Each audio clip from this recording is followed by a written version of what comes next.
What is a podcast hosting platform? How do you optimize it and format it properly? Are you on every single podcast directory that you should be? And spoiler alert, even if you're a seasoned podcaster, you may not be on every single platform. In this episode, Nick Nalbach and I dive into how to pick your podcast hosting platform and how to submit it to all of the podcasting apps as it relates to podcasting. As a quick reminder, in case you haven't caught it in the previous episodes, we have a Patreon set up for this podcast. I would love for you to join our Patreon community where you get access to all of the episodes in advance, bonus Q&A from myself answering all of your questions directly in the community, and ad-free versions of all of the episodes. So I would love to see you on over there. Please grab the link in the show notes and let me know if you have any questions. So we're talking about hosting platforms in this episode. We talk about what a hosting platform is, which ones are our favorites, different podcasting apps that you should keep an eye on, the do's, the don'ts, and more. Now, let me tell you a little bit about Nick before we dive into this conversation. From podcast host to podcast coach and producer, Nick Nalbach truly understands the struggles and fears of putting your message and story into the world. Nick's mission is not just to help coaches and entrepreneurs launch a podcast. His goal is to empower these leaders to share their message and knowledge with the world, to build deep and meaningful connections with their community, and establish them as leading go-to experts in their industry. Nick also has a free download to help you start your podcast and pick your tech, which I have hyperlinked in the show notes for you. Now let's get into this conversation. Okay, let us begin. Okay, Nick, thanks for joining me for this episode on the As It Relates to Podcasting podcast. We are talking about something today that I think can be a little confusing for definitely new podcasters. And I want to talk to opportunities for existing podcasters when it comes to picking podcast hosting platforms and submitting to the different directories. Because, and I'll caveat this before we begin, even for podcasters who already have podcasts up and running. Do you know how many podcasts I see that are only on Spotify and Apple? And like their podcasts have been running for like a year or two. And I'm like, whoa, we have some missed opportunities here. So want to start off by just talking about like what is a podcast hosting platform? Yeah, I mean that'd be a great place to start, I think. Perfect. Essentially, it's a place where you upload your podcast episode and they do all the heavy lifting for you. So rather than sending your episode to Apple, to Spotify, to Stitcher, to all of the podcast platforms out there, you can upload it into one place and then they take care of it. They push it out to all of the apps that you tell it to push it out to, essentially. It makes it super simple. It does blow my mind that people still only stick to Spotify and Apple when the platform does it all for you. It's like click a button and then we'll take care of it for you.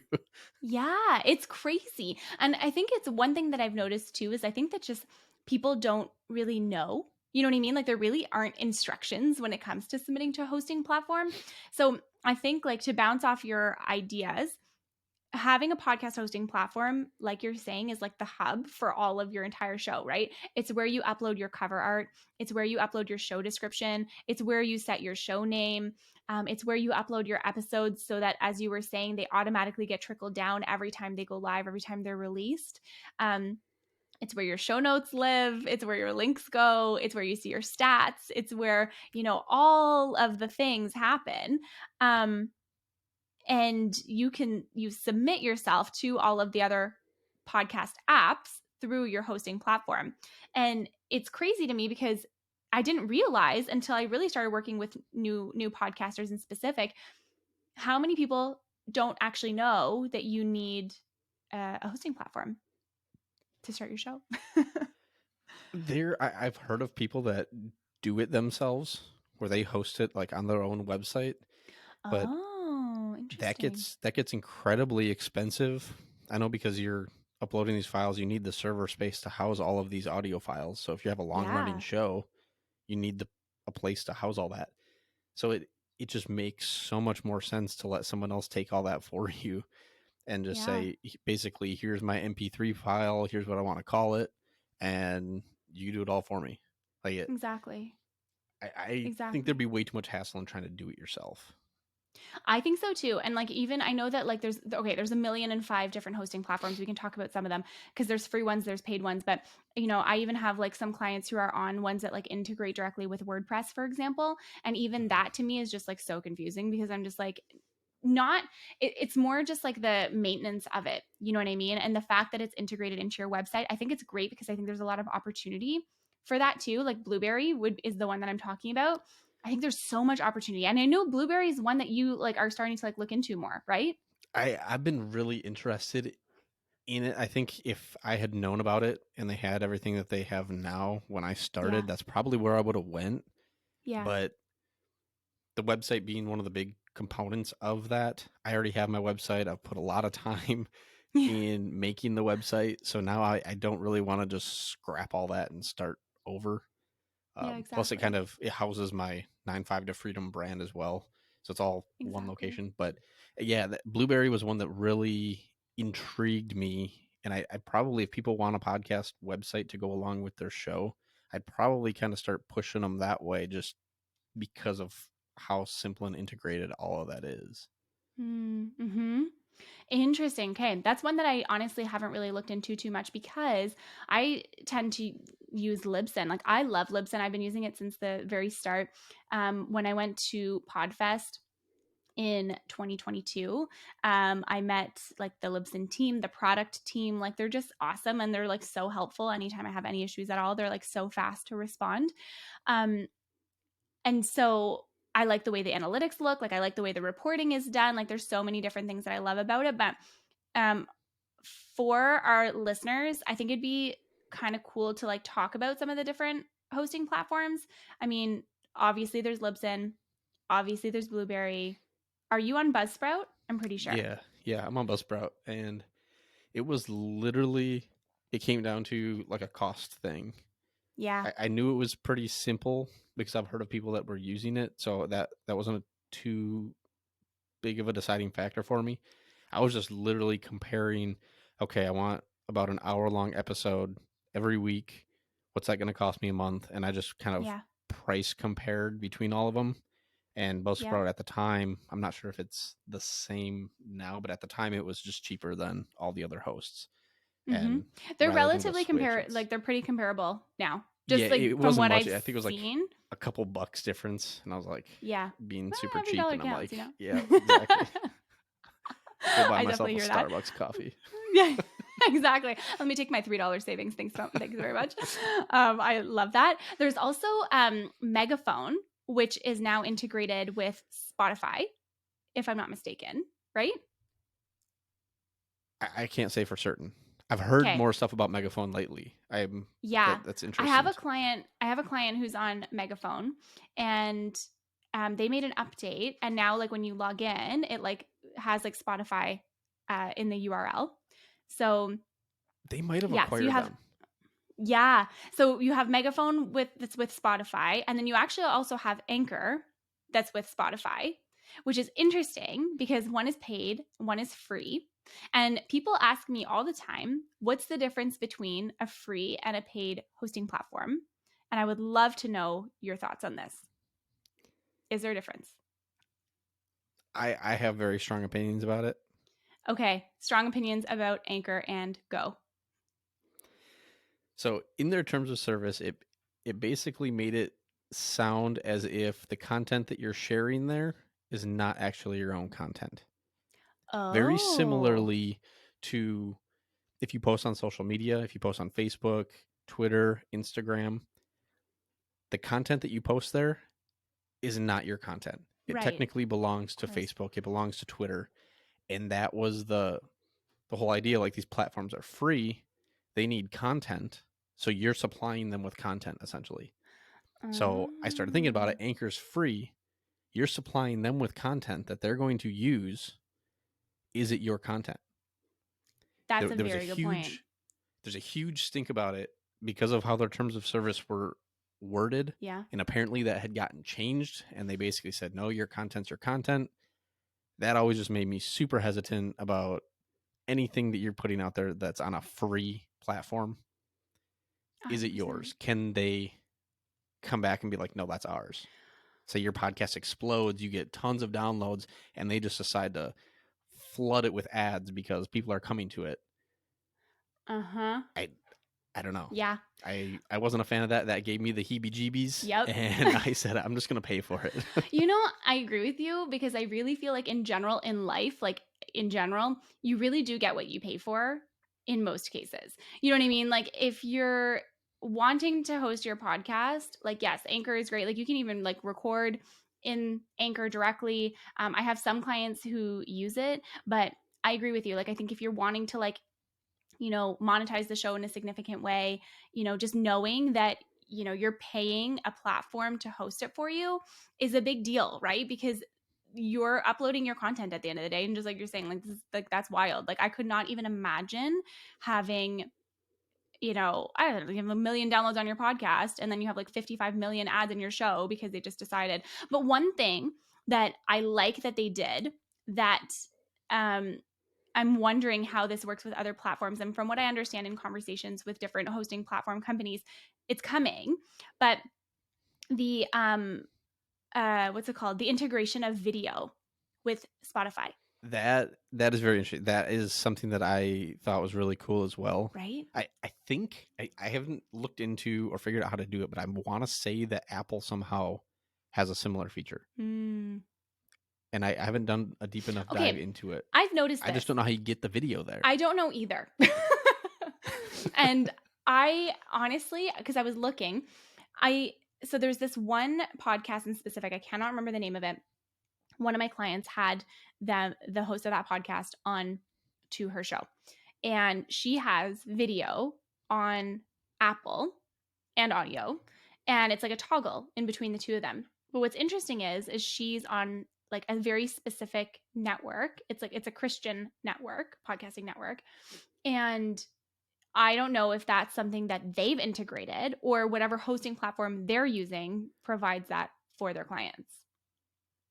Now that you say that, I want to say the way Apple's worked, it almost treated it as a separate podcast. Yeah. Where you have a video podcast and you have an audio podcast. So it would come up twice essentially. But I don't know if that is the case. Do your analytics, do they mesh? Like if someone listens to the video version and then someone listens to the audio version, do you have 2 listens on that podcast, or is it tracking them independently? Or now you have to keep track of analytics on 2 different locations? That is such an interesting question. And I honestly think I'm gonna have to do some research on this and put it in my Patreon. And like, if you want the answer, come join us on Patreon. Because it's like, yeah, it makes so much sense. Maybe we can do like a separate episode for that and we can just pop it in there once we do some research. Kind of like an update. Yeah. I think that's a good idea. And now, and this adds another element to it all. I know we had talked about YouTube the last episode a little bit.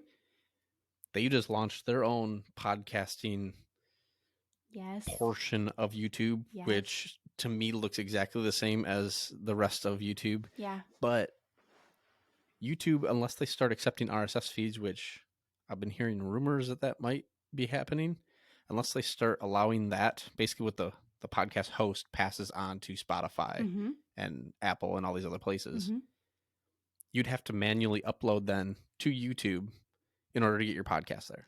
So that's something that's such a good point that you just touched on. And I can't believe that we didn't touch on it right at the beginning of this recording, is your RSS feed. So your RSS feed is what essentially like links all of your content on the back end to all of the different podcast apps. So Spotify, Apple, Stitcher, all of them, iHeartRadio, Pandora, like every single one. And so you use the RSS feed to get your content there. And that's how it updates every single time you release a new episode. So what would you say would be some tips for just like quick, fast tips for people to like set up their hosting platform or to optimize their hosting platform if their show already exists? Setup. I mean, most of them will literally walk you through connecting to all of the hosts or all of the different podcast platforms that are out there. Yeah. I would really recommend getting your podcast on all of the platforms that you can. Yep. Some of them, I think with Apple, I think once you submit it to Apple, that will automatically submit it to like 10 other apps potentially. I think you still have to And submit them, but you have to be on Apple already in order for them to validate the RSS feed. really, okay, that's interesting because with Buzzsprout, it was like once you submitted it to Apple, they would then automatically. I didn't have to submit it to like Podcast Addict Oh. and a couple other. I think Deezer, and there were several apps that were listed there. It was like once you submit to Apple, it's automatically submitted to these apps as well. Okay, So that's cool. Apple one submission got you to like 5 or 10 different apps. Okay, that's really But cool. I, the way I see it, people listen to the apps that they listen to. I've tried to move to different podcast listening apps, and I keep coming back to Podcast Addict, and it's just because it's what I used first. Interesting. I don't know anyone who listens to podcasts on Podcast Addict. I hate that seat, and that was why I wanted to switch, because I was like, I feel like this is just some random weird third-party app that nobody uses. That's hilarious. And I don't know. I just got used to how that worked. So I'll try the new ones as they come out, and then I end up, but I can't do what I could do on Podcast Addict, and then I start going back to Podcast Addict. Oh my God, that's so funny. I'm definitely that's an really Apple funny. user through and through. I got my MacBook, I got Apple Podcasts, I got all the things. Oh my God. No, I think that's such a good point. And I think too, just from like having, we set up a lot of different hosting platforms. Pretty much like every single month, we're setting up like one or two. Some things that I think people should definitely pay attention to is like, what categories are you submitting yourself to? Make sure that your show actually falls into the right category. And if it doesn't, you can always change it afterwards. Make sure your show description is there and that you have like links in your show description. And also making sure that you're, especially if you're like on Libsyn, for example. And I think Buzzsprout does this too, but it'll ask you for like your website and your copyright and like all those things. So like you said, like make sure you're following through the information, but actually put the correct information in there, because that's how people will find you. I think that's so key. So yeah, is there anything else that you want to add on to this topic of how to submit to hosting platforms? I mean, and if I not, think that's okay. it's It's pretty I just think straightforward. it's very similar to last episode. Like, Yeah. take a look at them, figure out what's going to fit within your budget and what works with your workflow. It's another one of those things. It's a little bit more of a pain, I think, to switch from one to another, but a lot of times that host will help you switch over if you do start on like Anchor because you want to try it out, and then you're like, ooh, yeah, I like this. I want to do this thing. And you want to switch over to like Buzzsprout or Libsyn or any of these other ones. Exactly. They're usually pretty good at helping you migrate over and get set up on a new host, but just like anything else, find what's simple for you to use and can get you rolling the quickest. I love it. That's awesome. Okay, Nick, can you talk a little bit about your starter kit freebie? We're linking it in the show notes for everyone so they can go and download it. But what can they find inside? Like, what would they expect once they download it? Yeah, so it's actually just a couple page PDF with my top recommendations. It kind of goes back into the last episode that we were just talking about equipment. I give 2 different kind of price options. The totally free option if you're on a budget and if you want to produce your show from top to bottom, to do it with no money. And then if you want to up the quality a little bit, take this thing a little bit more seriously, there are my top recommendations in there as well to get you started and rolling. And you can find that at 95podcast.com/starter kit. All one word again, starter kit. Nice and simple. I love it. Okay, we're going to drop that in the show notes for our listeners today. And thank you so much, Nick, for talking podcast hosting platforms with me on this episode. I'm excited to talk about steps for launching a show in our next one together. So it's gonna be really good. It's gonna be really packed. So yeah, that's gonna be a juicy one. I'm excited. Me too. Okay, see you over there. I really think that this conversation shows how many podcast platforms really are out there. And it's so great to have options, but you have to do your research.